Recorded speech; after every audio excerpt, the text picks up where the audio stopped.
Talbert. I'm sure you guys have seen that one. So Beth has over 18 years of experience in LA with a background in studio production, operations, distribution, client services, and marketing at many studios, including entertainment and the 20th Century Fox Television. Beth has served in multiple board roles and is a member of the DeKalb County Entertainment Commission, the Producers Guild of America, and the Television Academy, where she assisted in coordinating an evening with Tyler Perry. So she continually represents the Georgia film and TV production industry and the positive impact that the industry has on Georgia. A little bit about Lisa Anders. She's the executive director of Explore Gwinnett, Gwinnett's official tourism agency and film office. Their mission is to draw conventions, meetings, conferences, and sports tournaments to Gwinnett's hotels and venues.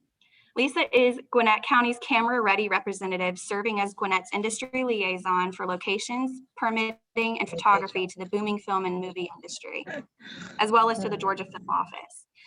Lisa Anders is a graduate of 2013 Leadership Gwinnett class, and she's a certified destination management executive.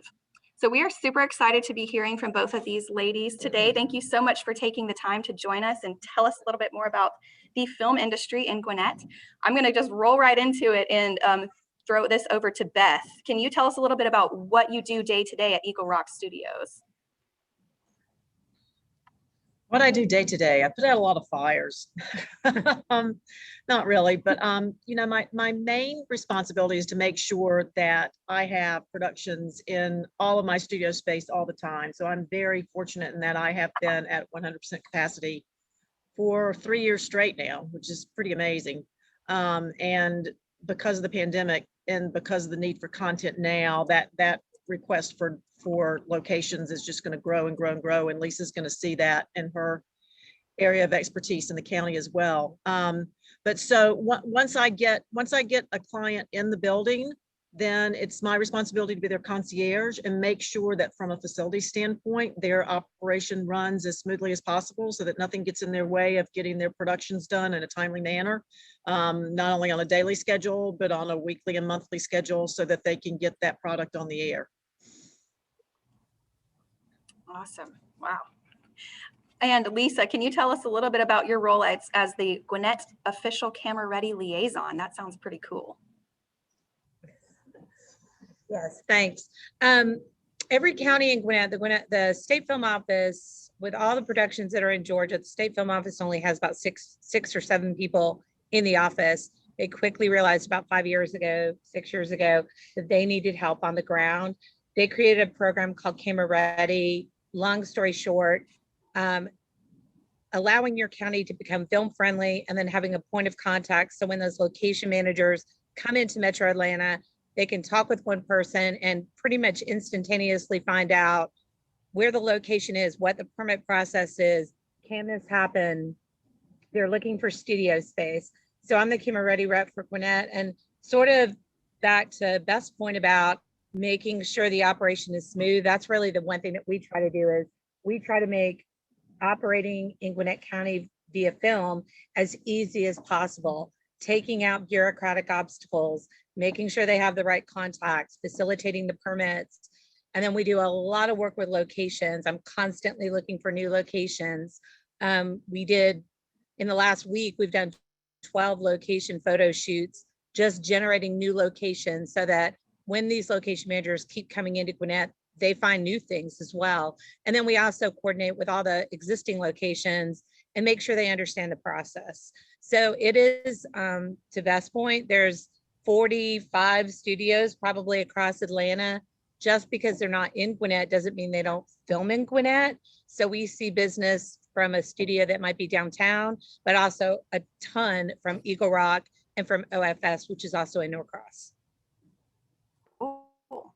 So that sounds like a lot of logistics and moving parts, but that sounds really exciting.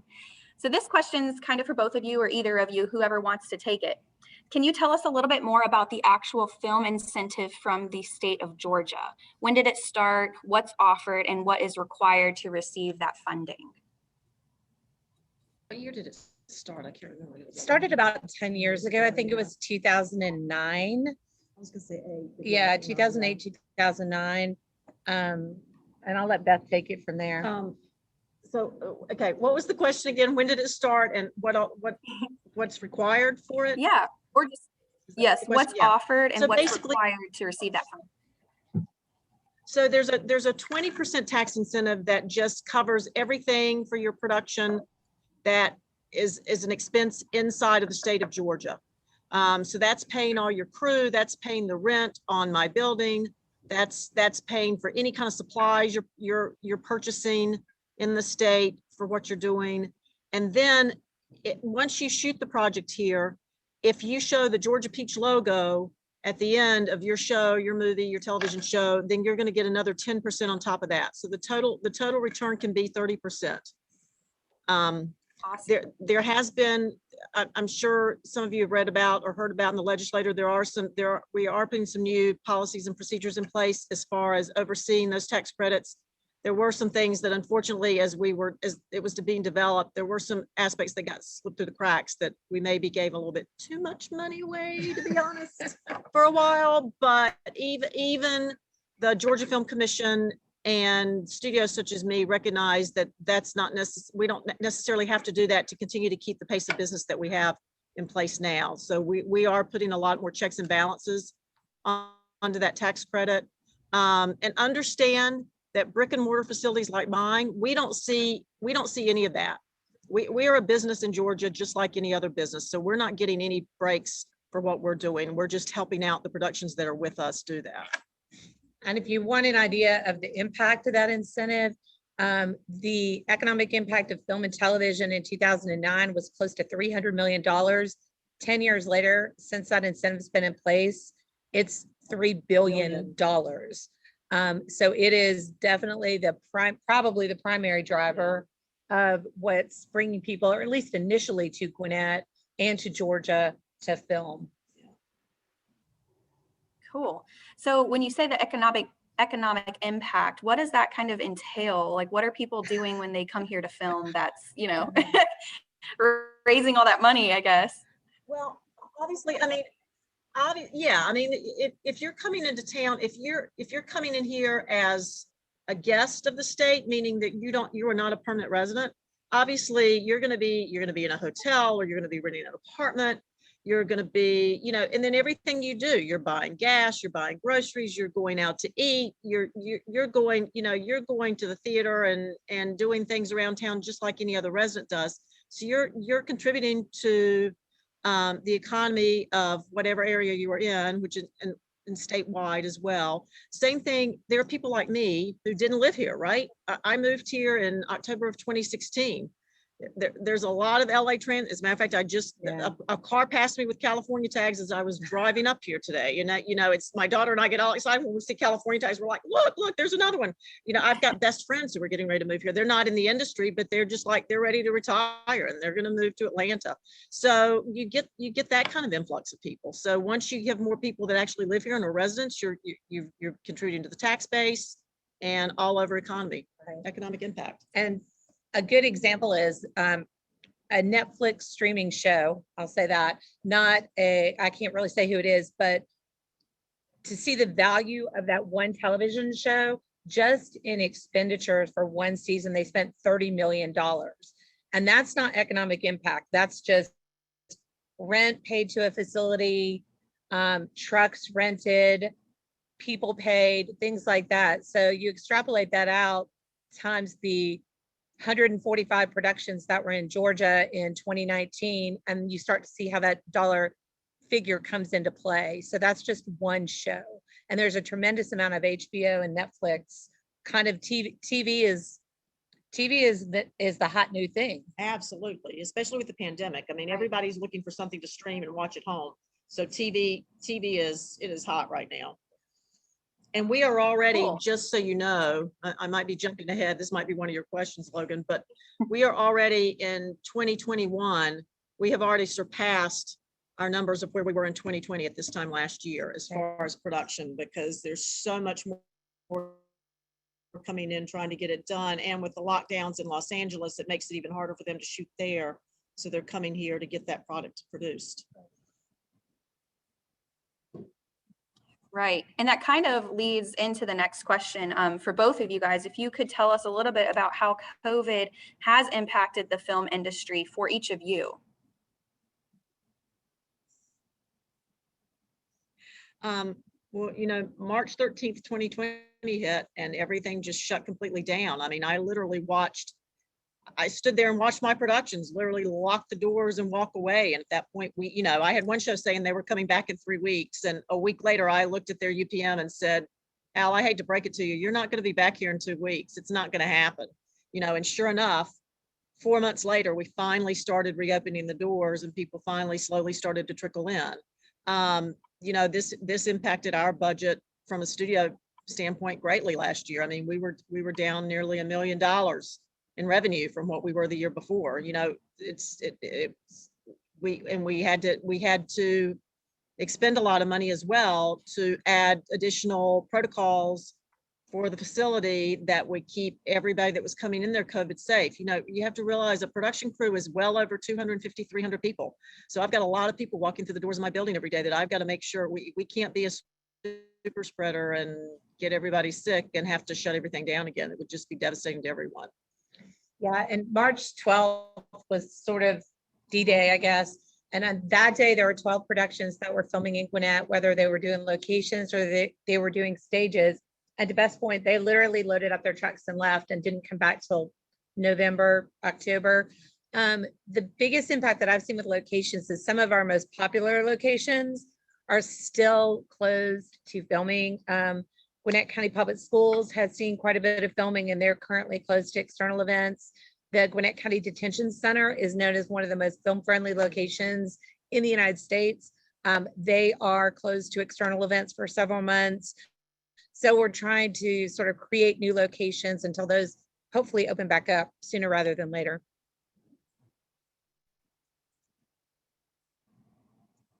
So this is kind of a personal question that I've been wondering. Those little yellow signs that I see around that say like cross-eye or something like that, do those have anything to do with filming?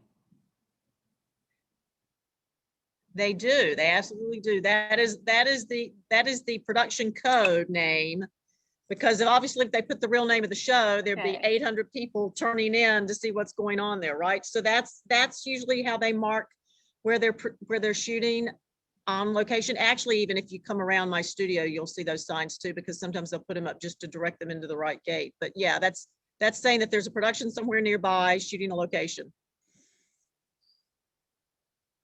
Okay, I don't know if I was supposed to bring that up, but sign, then they'd have to kill me, so I can't do that. Okay, so cross-eye does not mean Ozark. All right, so Beth, why would a beer distributor such as Eagle Rock choose to start a TV production? I'm sorry, say that again. Sorry, we got a little bit of a lag. Beth, why would a beer... Yeah. Yes. Why would a beer distributor such as Eagle Rock choose to start a TV production studio? It's a very good question. So when Eagle Rock was, their facility was originally over in DeKalb County in Stone Mountain, and they outgrew it. So they purchased, it was Kraft Foods before it was Eagle Rock. So they purchased that facility from Kraft 8 years ago. Yeah, I think so. Yeah, 8-9 years ago. And when they bought the property, they did not need the 470,000 square foot dry goods warehouse that was sitting there. When I give tours of my facility to potential productions, I tell them that if they smell mac and cheese, it's where all the boxes of Kraft mac and cheese sat for years, for the entire Southeast. But so they really thought they were just going to rent that out as warehouse space. But in the meantime, they had a television producer come into their Stone Mountain facility and want to sublet it and create sound stages in there. And when they saw what he was able to create in Stone Mountain, and they realized that Chick-fil-A and Dan Cathy was getting involved, Pinewood was building here at the time, Pinewood, one of the biggest studio facilities in the world. They thought maybe this is something we should look into. And so that's how the idea came to, let's get into the TV industry and let's build these 4 sound stages in our big warehouse and see how it works. And so far, so good. Fingers crossed it keeps up. Awesome. So why, this can be for both of you guys. but I should add, why would a production I'm sorry, no, I was going to say, what is really funny is when my producers come in and they hear that there's beer being distributed next door, they all want to go see the beer side. And when people come to the beer side to do business, they all want to come see the studio. So it's kind of it's a nice mix, actually, when you think about it. Yeah, I love it. I've been there a couple times for some events. It's a cool place. So why would a production choose to film in Gwinnett over Atlanta? This could be for both of y'all to answer. I'll let you go first on that one. Many reasons. Filming in Atlanta, with all due respect to our colleagues in Atlanta, is expensive, it's bureaucratic, and it's challenging because there's so much construction. We are really fortunate because I will tell you from the top up at Gwinnett County, we have buy-in to be a film-friendly community. So that allows our fire department and our police department, our school system, all these key partners who are receptive to filming. And if you don't have that, it's just a endless battle. And we have that at our city level too. I could call the city of Swanee, the city of Norcross. There's a tremendous amount of filming there. City of Petrie Corners, doesn't matter what city, and they're receptive, and everybody's got like key people on the ground. You don't have to go through a million layers.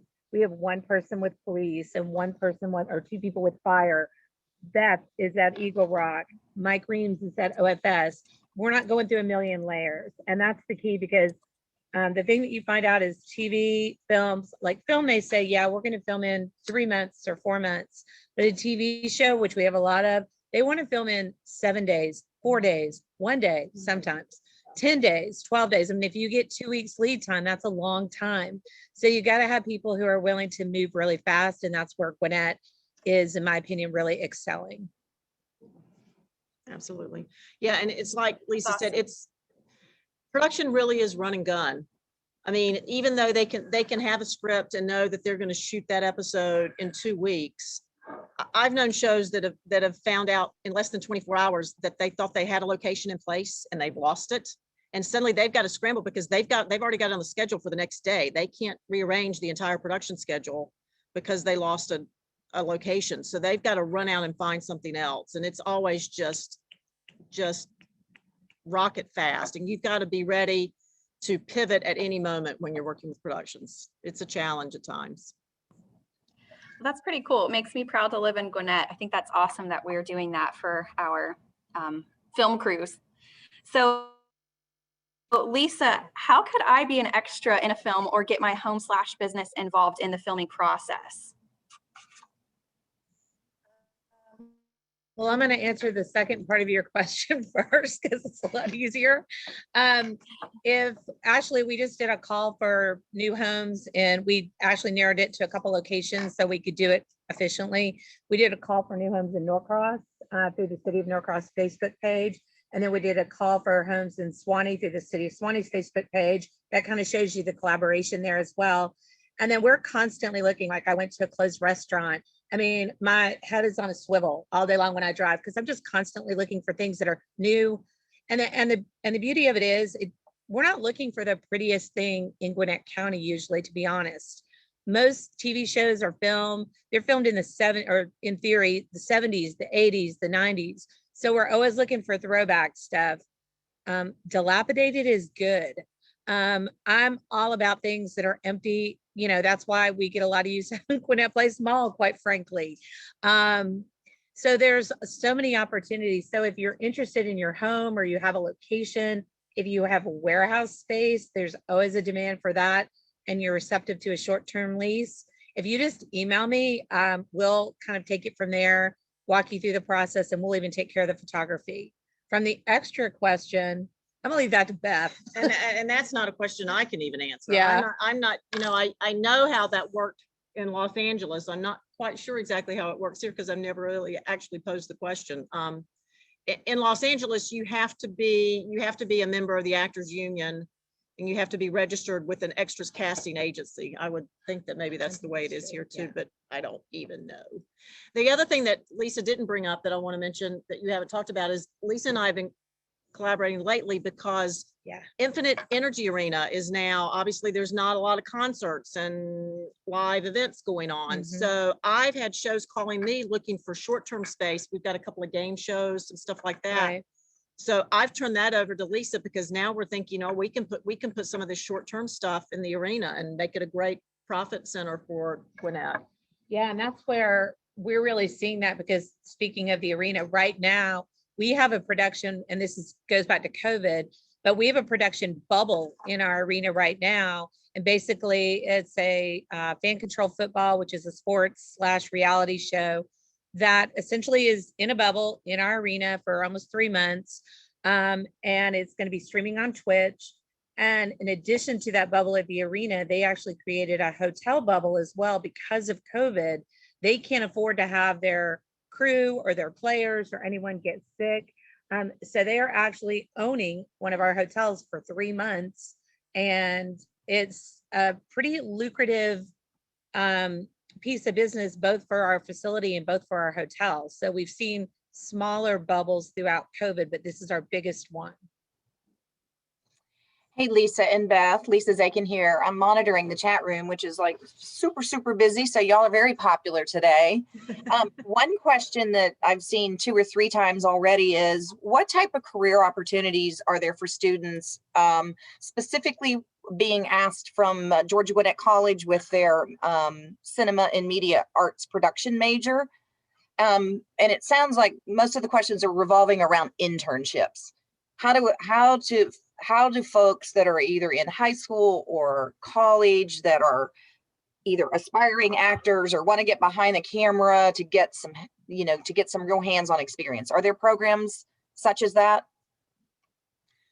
I don't know of any local programs. The one program that I always urge film students to apply to is the Television Academy. Has a great internship program that they offer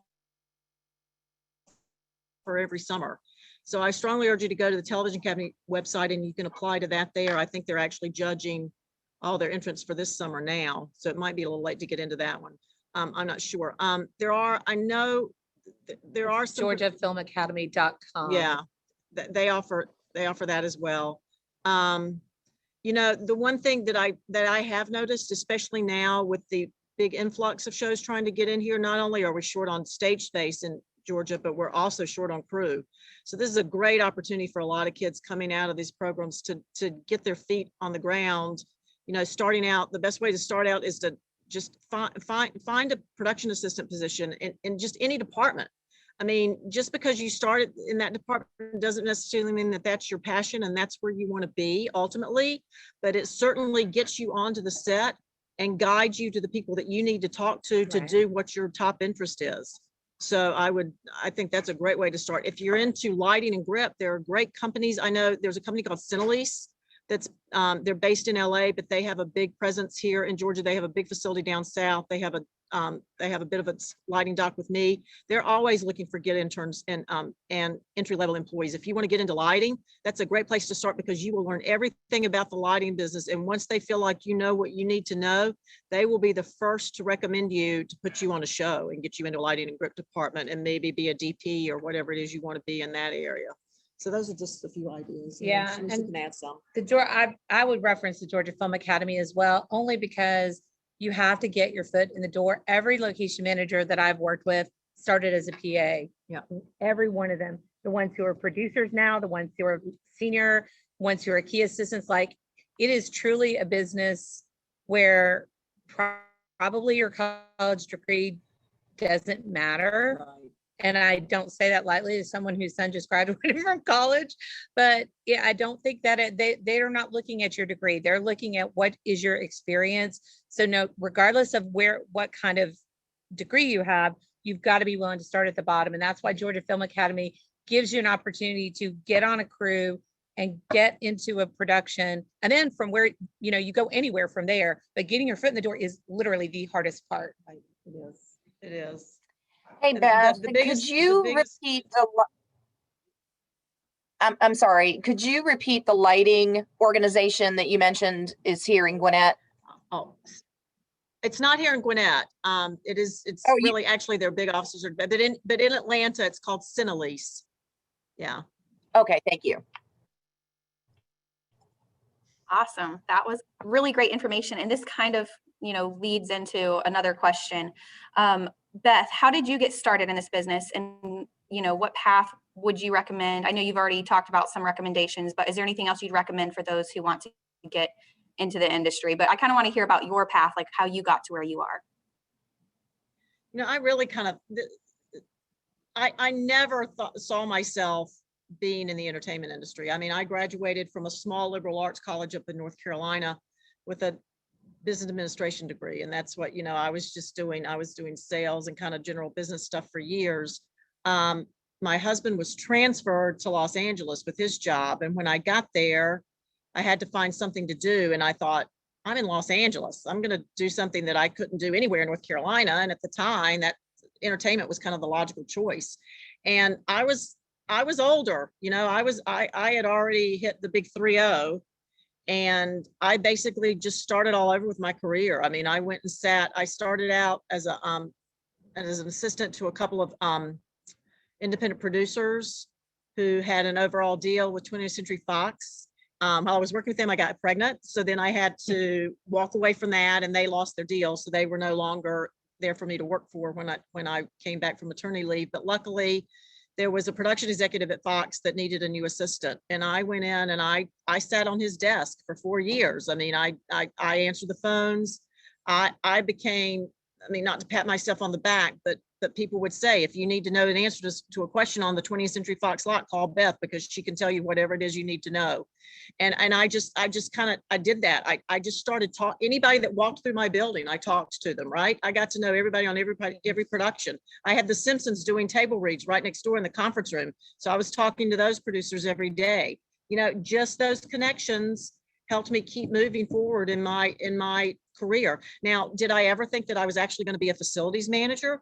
Oh, heck no. That was the last thing I thought I wanted to do. But the time came where I was doing another area of entertainment, and my boss at the time was also overseeing the studio facility that I was working at. And he looked at me one day and said, as many people in this town as I do, and I need help selling these stages. So you're going to come help me sell stages. And I literally went into it kicking and screaming. But 18 years later, here I am. And I think I'm kind of good at it. So I might as well just stick with what I know. That's awesome. So it sounds like connections and a lot of hard work and just perseverance. So that's pretty incredible.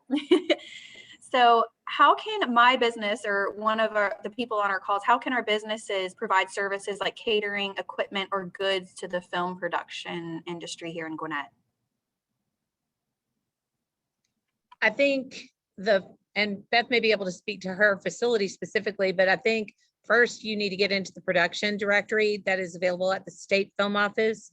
If you go to the Georgia Film and Entertainment website, there's a production directory, and you can actually put yourself in there, which is great. So it's a free opportunity.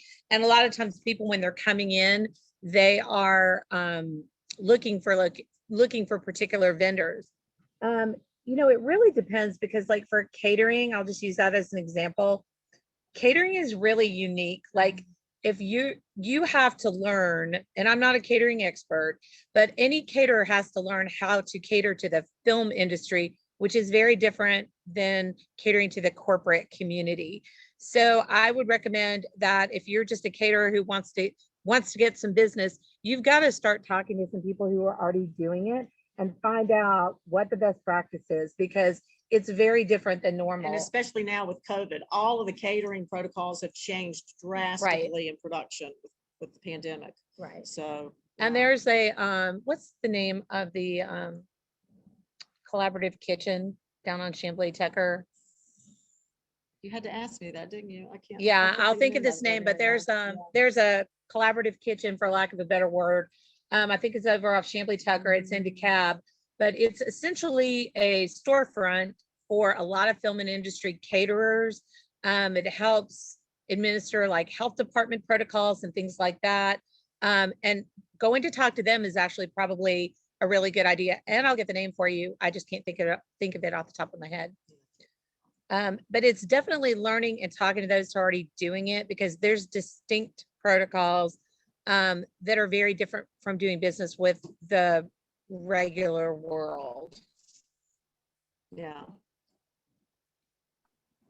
Awesome. And I might, Lisa and Beth, after this, I might get with y'all and pick your brain and get some of these websites and names to send out to this group, if that's okay.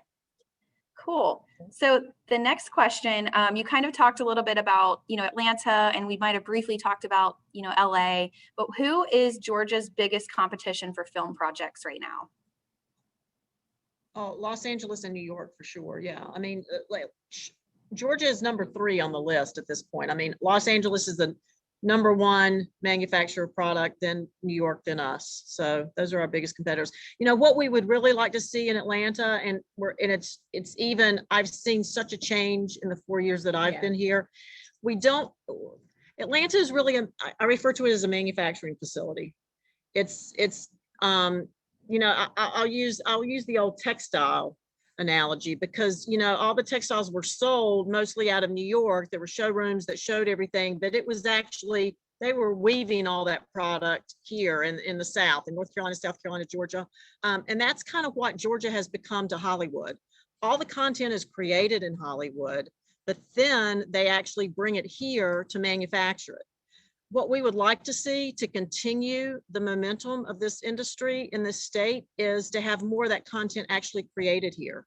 And that's a big step. And again, there was none of that going on really 4 years ago, but we've seen more, there's more companies, like there's a company called Crazy Legs Productions that's doing a lot of their own content. They're actually working on the fan controlled football that's at the Infinite Energy Arena. Yeah. They do a lot of reality shows. They do a lot of reality, and we're seeing more people like that coming into the city. I actually met with 2 executive producers just a couple of weeks ago. I gave them a tour of the facility. She was actually once the showrunner on the show Nashville.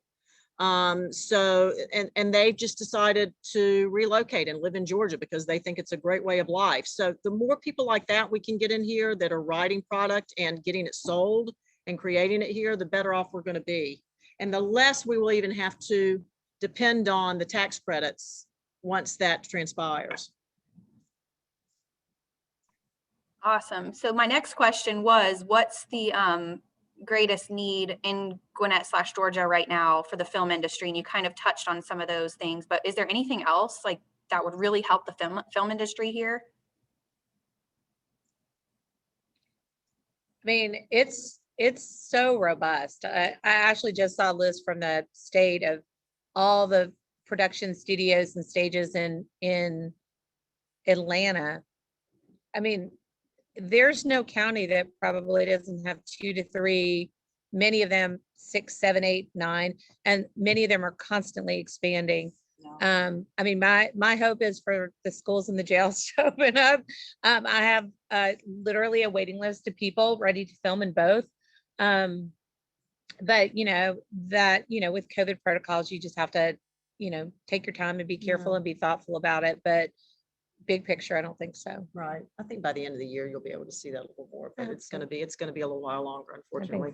I think there's a lot of COVID protocols in place for production now that I don't think are going to change for a while. Even once we reach closer to herd immunity and the vaccine is more successful, I think there's a lot of things that are just going to stay as they are in production. And it's going to take us a long time to see our way to the other side of this and see what life is going to be in you can't say a post-COVID world, because we're always going to have this virus with us now in some form or another, but how do we function with this virus as a society as a whole, and how in production in particular? And that's what we're still trying to answer a lot of questions around that. But the one thing I always try to tell our locations is there's probably no more robust COVID compliance than you would find in the film and the TV industry right now. A typical crew is getting tested a minimum of 3 times a week, some of them every day. They can't afford to have those productions shut down. So their protocols are so robust, and it's costing them more money, to be honest, because a recent location I had, they needed to rent a base camp, which is essentially a parking lot. They had to rent 3 times the size of a parking lot than they actually really needed, because they had multiple other vehicles that they wouldn't have, because they could only have 2 people in a 6-person van. Right. And then they even spaced out the cars when they parked. So they ended up paying for, a parking lot that had 400 or 500 parking spaces when they literally needed 75 parking spaces. Right. I've been wondering how, film productions have been faring and doing what they do during all of the COVID protocols. So that's really interesting. Yeah. Kind of switching topics here, but Lisa, what's the most common request that you get from location scouts? And then a fun question, what is the strangest request that you've ever received? The most common one, can I film in your schools? That's it. It seriously is. Schools are just, your most common are going to be your schools, your hospital, and your jail, essentially. But we get a tremendous amount looking for schools. That's definitely the most popular request. The weirdest request, that's a good one. I don't know that they're weird. I think a lot of times they're just like weirdly, to Beth's point about them being very short. Like I had someone call me Christmas Eve morning at about 8 o'clock in the morning, like a legitimate TV show, which I knew them. And I'm like, hey, what's up? Merry Christmas. And they wanted to film the next day on Christmas Day somewhere. And I was like, really? That's probably not going to happen. And I'm probably not even going to ask this. So I don't think it's weird. I think some of them are extraordinarily hopeful, I guess is what I would put. So it's probably the weirdest one I've had this year. Yeah, sounds like you're always just on, and you have your phone on all the time too, as the film ready rep. So can either of you can either of you tell us what's currently filming in Gwinnett, or give us a little bit of, some of that secret stuff happening? I can tell you, I've had Dynasty in my facility for 4 years now, and they just got picked up for season 5. So they're going to be around for a little while longer. I have a brand new show for Apple that I really can't tell you because they really would kill me because I've signed an NDA that I can't reveal anything about it. Ozark does still shoot while they're not with me. I think they do still do a lot of locations with you, do they not? Yeah, they're probably our busiest. They film at Third Rail Studios now, which is the one on the GM plant right at the DeKalb Gwinnett border, but they do an extraordinary amount of their locations all over Gwinnett. Yeah, and then I'll let you talk about what else is shooting locations. I will say there's some very major productions that your kids probably want to go see that film in Gwinnett, but also can't really say who they are. But locally, we've had Cobra Kai, which I think is the Karate Kid reboot, filming in Gwinnett. We have had Black Mafia Family filming in Gwinnett. We have had a lot of commercials. We have Fan Control Football. I'm trying to think of the other big stuff. Obviously, Dynasty and Ozark. If you see a road closure, it's probably Ozark. They're very big on them. They do a lot of car wrecks. Stargirl has filmed here. I looked at the list that the state has out right now. They have 49 shows, films, or commercials in production as of today. And I looked at the list, and 14 of them had filmed or were filming in Gwinnett County. Pretty awesome. All right. And Logan, I've got some questions here. I have one question for both of you, Lisa and Beth. So do you think Gwinnett County, the Gwinnett community would be willing to support a film festival? And potentially this could help promote the film industry and education efforts here in Gwinnett. There are, I think there is definitely a place for them. There are 2 festivals that have happened. The Infinite Energy Center did an independent film festival for a long time, and it was pretty successful. It's just a whole lot of work. And there is a film festival that's in Gwinnett every October called the Urban Media Makers Film Festival that films all over Gwinnett. And then the Asian Film Festival, they're housed in DeKalb, but they do a lot of filming in Gwinnett. So I definitely think that there is value to it. Film festivals are a lot more work than I think people understand, but I definitely think there's a value, but I think finding a niche for that film festival is most important. Okay, thank you. And in fact, I'm going to blow her cover. That was Robin from the Infinite Energy Center that asked you that question. Well, she did. She actually was one of the She knows how hard to work with. she does. She was one of the brainchilds behind the Independent Festival that was at Infinite Energy, and she could speak to the fact that it was successful, but it was a tremendous amount of work day in and day out. So it's something that you need dedicated people to focus on, I think.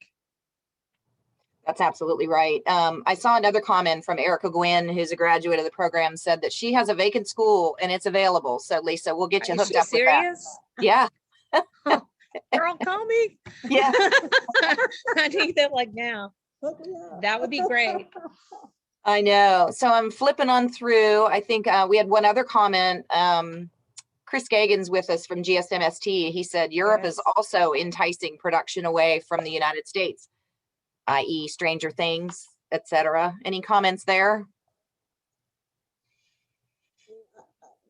Well, I mean, Stranger Things is still here, so I'm not sure what he's referring to with that. I mean, they might be coaxing, but right now, especially with the pandemic, nobody's going there. I can tell you that, because they're in a worse situation than we are at this point. So I think, you know, the biggest thing that I'm seeing productions out of LA trying to do is to not leave the country. So, you know, there's some stuff going to Canada, but it's few and far between. So, I mean, they are trying to entice, but I don't know.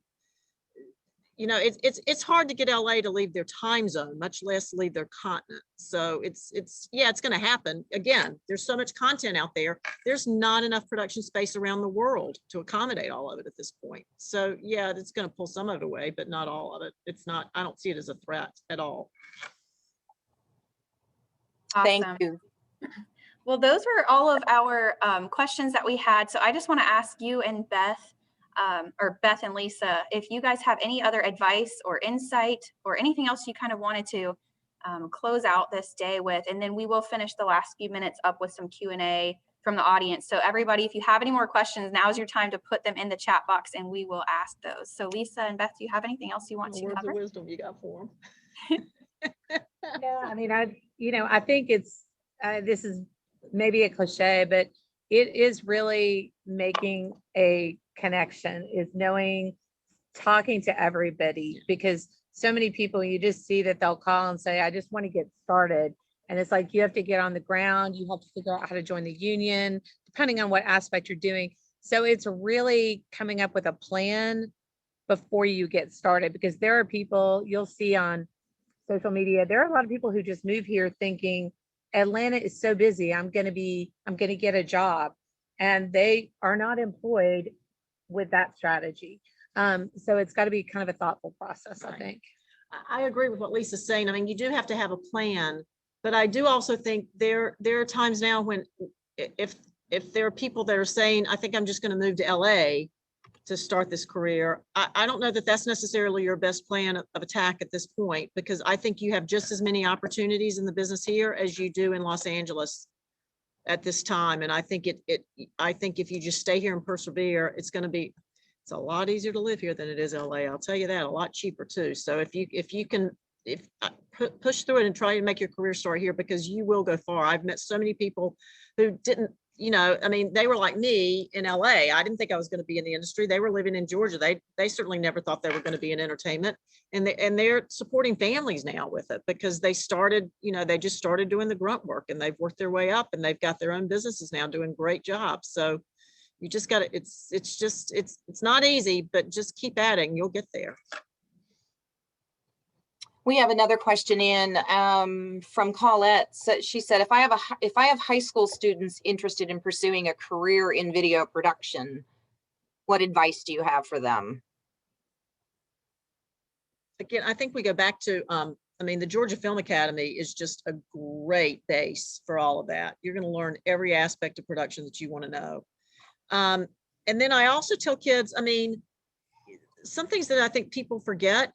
If you're an accountant, you can be an accountant in entertainment. If you're a lawyer, you can be a lawyer in entertainment. I mean, there are aspects of everything that goes on in the entertainment industry, and you just don't have to be limited to working on a set.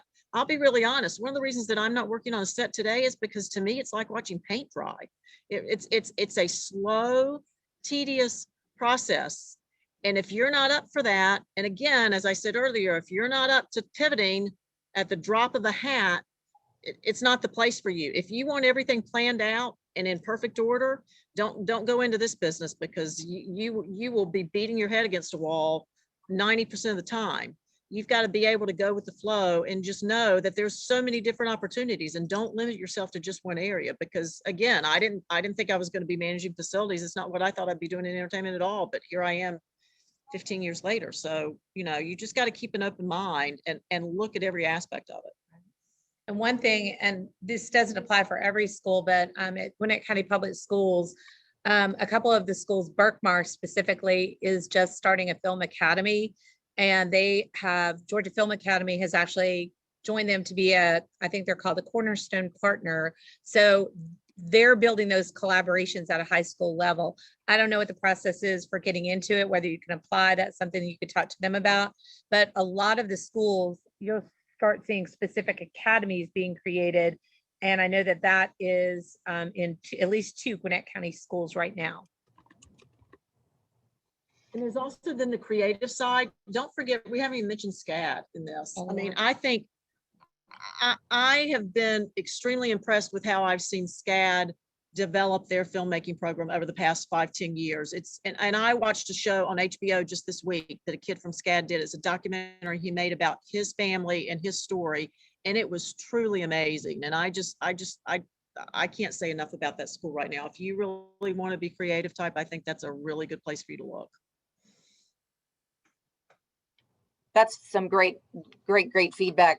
Lisa, so this group of folks that are on the call are graduates of Leadership Gwinnett, so the leaders in the community that work hard to advance the economic development in Gwinnett and all of the relationships built. How could this group help in promotion of what you do? So being Georgia camera ready, I mean, should we send them to your website if we...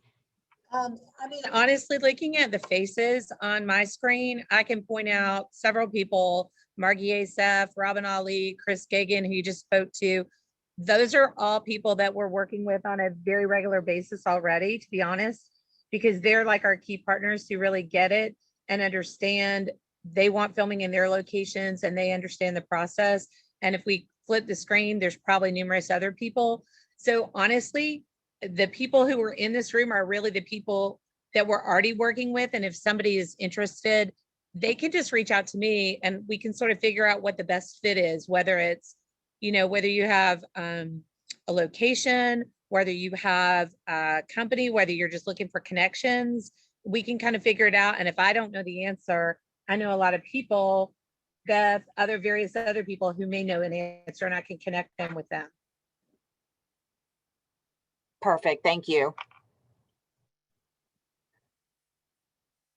So we just had one more question. I think you guys already kind of touched on this, but isn't there a registry to list either potential houses for filming and antique cars that could be used and stuff like that in movies? I think you guys did mention that a little earlier, but is there an actual registry for that?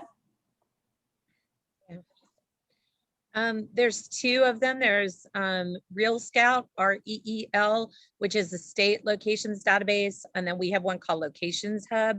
You can upload your photos yourself, but I will give a recommendation.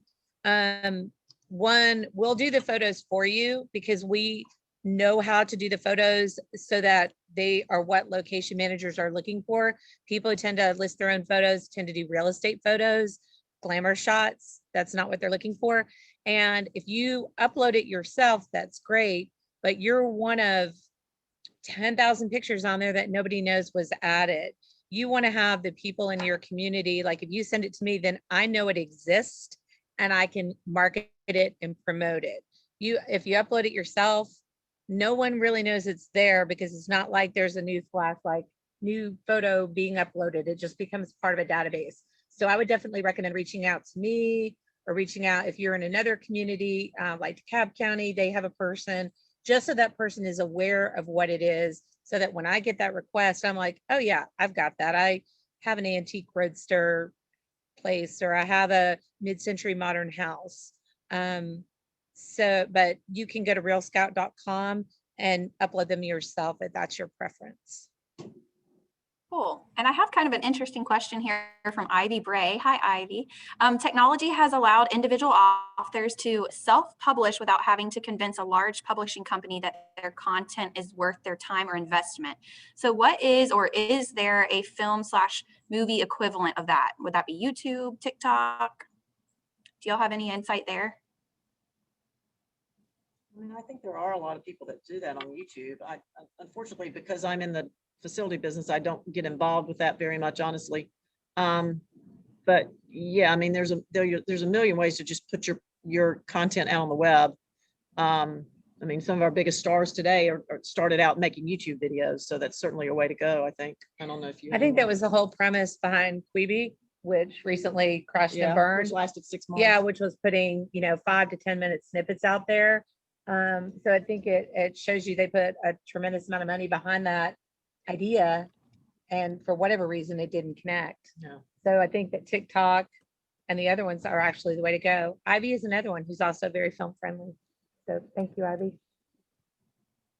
Thank you, guys. Listen, we have one more question, and then we're going to wrap it up. What does filming in your home generally look like? Does the family have to move out temporarily? Correct. It is, I'm really honest with people. When you rent, for lack of a better word, your home to a production, you're going to say they pay you $3,000 a day or $1,500 a day. That is supposed to cover your accommodations if you need to stay in a hotel, or, if you could, of course, stay with friends and family, but they are not going to expect you to park a chair in the driveway and watch the production, which I've had a lot of people ask me if they could do. They expect you to be gone. Right. And another big question is, well, what if they want to paint my room, my den? They very well might ask you, I want to paint this room, or I'm going to add it. We want to add a chair rail. And of course you can say yes or no, but if they do it, they will repair it and they will put it back to where it was. And it will probably look better than it did in the first place. Because one thing that was emphasized is the people on these crews, they're not kids. They're professional union carpenters, painters, set designers. They're going to do the best job, especially because they may have to come back to your home and film again. So they don't want to create a negative experience. But the main thing that I always tell people is, if somebody knocks on your door, if you don't feel comfortable with it, you can always call our office and we'll vet it for you. And also ensure that if someone is filming in your home, that they have a certificate of insurance to protect you in case there's an accident, a situation, and that's very normal. And if someone says, well, we don't have that, you should probably not let them film in your home. Thank you, guys. Thank you, Lisa. That's our wrap on the questions here. I'm going to flip it back over to Logan, but thank you all for participating today. Thanks. Thank you, guys. Yes. Thank you. Thank you so much, Beth and Lisa, for taking the time out of your day to share your expertise with us and to give us some really cool insight into Gwinnett's film industry. It just makes me really, I said this already, but proud to live in Gwinnett County. I think it's really a cool thing that we're doing, and it's great for our economy. So Lisa, it's always a blast listening to you speak. Beth, this is the first time I've heard you, and thanks for joining in on the fun. So another huge thank you to Victoria Hawkins. Yeah. Thank you to Victoria Hawkins. She actually works with Lisa Anders. She's the Marketing and Communications Director for Explore Gwinnett. She helped kind of coordinate all this. And thanks to the committee that also helped as well. And finally, thank you so much to our program graduates and for joining us today for this behind the scenes tour. Keep an eye out for the next one. I think we might be doing something with the Gwinnett County PD and their new community outreach initiative. So keep an eye out for that. And join the Alumni Association or Glance Network if you haven't already, because you get free admission to these really great events. So email me, Logan Serrano at leadershipgwinnett.com, or go to leadershipgwinnett.com/alumni to join. So thank you all so much again, and please enjoy the rest of your day. We will send you a follow-up email with all these great links and contact information after. Thanks a bunch. Thanks. Thank you. Okay, if I really get an empty school, I'm going to be so excited. You know her? No, I don't know if she is. I don't, she can be. like amazing. I mean, Yeah, literally, like, I have how like, long have you been waiting for that? I you have know? like 15 people waiting on schools. Why will they not let you in? They're not doing any